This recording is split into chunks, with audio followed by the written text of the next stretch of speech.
શ્રી કૃષ્ણ, જય માતાજી, હર હર મહાદેવ।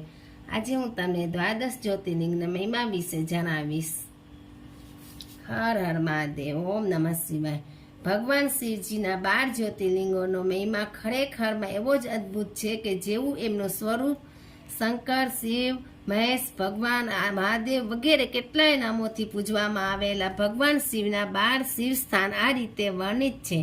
સૌરાષ્ટ્રે સોમનાથ, શ્રીશૈલે મલ્લિકાર્જુન, ઉજ્જૈના મહાકાલમ, ઓમકાર મમલેશ્વરમ, ભલ્યા વૈજનાથ, દાકિન્યા ભીમશંકરમ, સેતુ બંધે તું રામેશ, નાગેશ દારુકા વને, વારાણસી તું વિશ્વાસ્ત્રમ કે ગૌતમી તટે, હિમાલય તું કેદાર, ધુસ્મેશ શિવાલય। 12 જ્યોતિર્લિંગ। એમ તો પૃથ્વી પર મોજૂદ લિંગ અસંખ્ય છે, તો પણ પ્રમુખ જ્યોતિર્લિંગ 12 અથવા દ્વાદશ છે।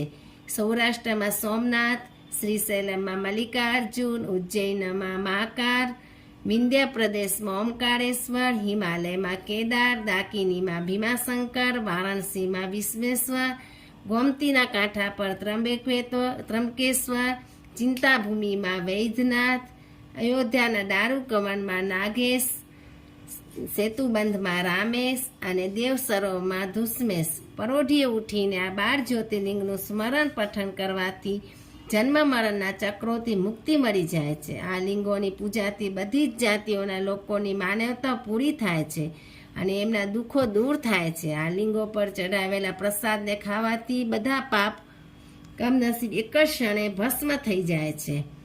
આ શુભમકર શંકર જ્યોતિમય શિવ સ્થાનોના દર્શન આ રીતે થાય છે। દરિયાકાંઠે 2, હિમાલય અને બીજા પહાડો પર 4, નદી કાંઠે 3 અને મેદાની પ્રદેશોમાં 3 મળીને 12 જ્યોતિર્લિંગ આખા ભારતમાં ફેલાયેલા છે। બધા જ્યોતિર્લિંગોના ભવ્ય શિવ મંદિરોમાં ભક્તોની અપાર ગીર્દી રહે છે। શિવરાત્રિના પવિત્ર તહેવાર પર તો દર્શનાર્થીઓ જાણે દરિયામાં ભરતી આવેલી હોય એમ એકઠા થઈ જાય છે। સાક્ષાત દર્શન બની શકે કે આદિકાલથી આ સ્થાને જ્વાળામુખીની જેમ હશે, જેના આજે પણ હિમાચલ પ્રદેશની કાંગરા ઘાટીમાં જ્વાળામુખીના પવિત્ર સ્થાન પર દર્શન થાય છે। પૃથ્વીના ગર્ભથી નીકળતી મહાન જ્યોતિના ત્યાં દેવાલયના સાક્ષાત દર્શન થાય છે। જે જ્યોતિમય જગદીશ સ્વરૂપના દર્શનો માટે ત્યાં ભક્તોની ગીર્દી રહે છે। સૂર્ય, અગ્નિ અને દીપ જ્યોતિ આ રીતે 12 જ્યોતિર્લિંગોના ધ્યાન, દર્શન, પુણ્ય યાત્રા, પવિત્ર વાયુમંડળમાંથી સુખ, શાંતિ અને નિરોગ જીવનની પ્રાપ્તિ થાય છે।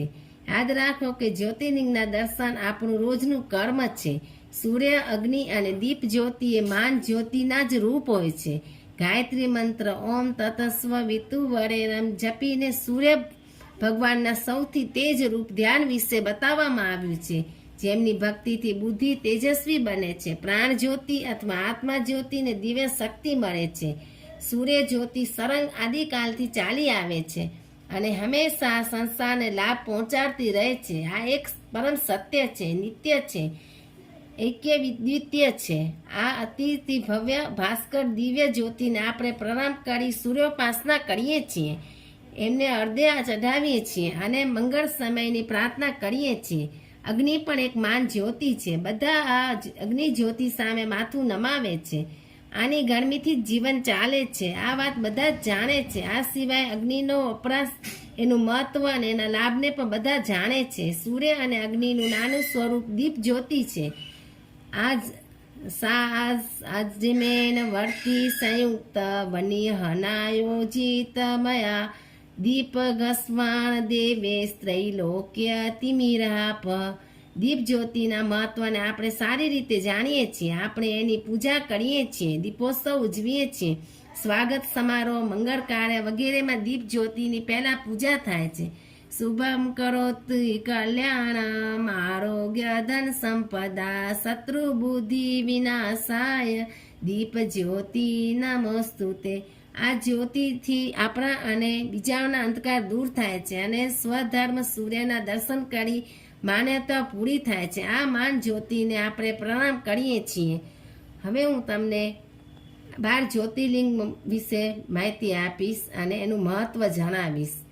એમાં સૌથી પહેલાં આપણે સોમનાથ મહાદેવના દર્શન કરશું તે હવે પછીના વિડીયોમાં જોજો. જય શ્રી કૃષ્ણ, જય માતાજી, હર હર મહાદેવ. જય શ્રી કૃષ્ણ, જય માતાજી, હર હર મહાદેવ. તમને એવી જ કથા, વાર્તાઓ, ધાર્મિક કાંઈ પણ સાંભળવું હોય તો મારી ચેનલને લાઈક કરો, શેર કરો, સબસ્ક્રાઈબ કરો અને આગળ નવી નવી કંઈ કથાઓ કે સાંભળવી હોય તો કમેન્ટ કરો. હર હર મહાદેવ. જય શ્રી કૃષ્ણ, જય માતાજી, હર હર મહાદેવ. તમને એવી જ કથા, વાર્તાઓ, ધાર્મિક કાંઈ પણ સાંભળવું હોય તો મારી ચેનલને લાઈક કરો, શેર કરો, સબસ્ક્રાઈબ કરો અને આગળ નવી નવી કંઈ કથાઓ કે સાંભળવી હોય તો કમેન્ટ કરો. હર હર મહાદેવ.